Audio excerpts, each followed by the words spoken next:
Pasal 194 KUHP dengan jalan tidak menarik suatu whistle kereta api. Pembagian tindak pidana dengan cara ini didasarkan pada kriteria bentuk dari perbuatan yang menjadi elemen dasarnya. Pada tindak pidana komisionis, tindak pidana itu berupa melakukan sesuatu perbuatan yang dilarang oleh peraturan perundang-undangan, jadi merupakan pelanggaran terhadap larangan. Perbuatan dalam hal ini bersifat aktif atau positif, ditandai dengan adanya aktivitas. Ini adalah jenis tindak pidana yang paling banyak jumlahnya. Contohnya pencurian, penipuan, penganiayaan, dan pembunuhan.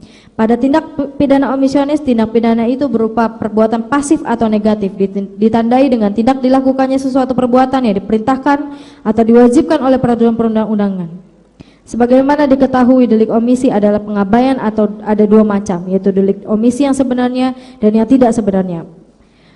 Delik omisi yang tidak sebenarnya tidak ada masalah kausalitas, dapat dipidana karena tidak berbuat, tidak ada akibat karena tidak berbuat. Pada delik omisi yang sebenarnya muncul masalah kausalitas.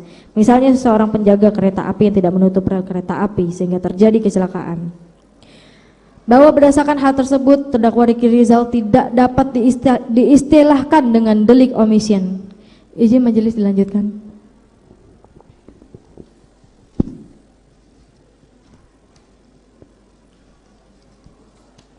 Majelis hakim yang kami muliakan, saudara jaksa penuntut umum yang kami hormati, pengunjung sidang dan masyarakat yang kami hormati.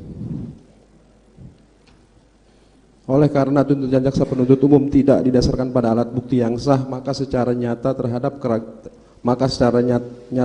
terdapat keraguan-raguan jaksa dalam melakukan penuntutan kepada terdakwa Ricky Rizal Wibowo. 1. Tentang asas in dubio pro reo in dubio pro lege pori.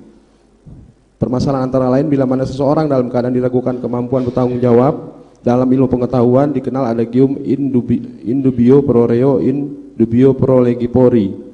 Maksudnya adalah apabila ada keraguan-raguan kemampuan bertanggung jawab pada diri terdakwa, maka putusan diberikan putusan yang paling meringankan. Putusan yang paling meringankan menurut penulis adalah pembebasan atau pelepasan terhadap tuntutan hukum. Sementara dubio pro lege pori maksudnya adalah apabila ada keraguan-raguan kemampuan bertanggung jawab, maka kemampuan bertanggung jawab tetap dianggap ada dan terdakwa tetap dipidana.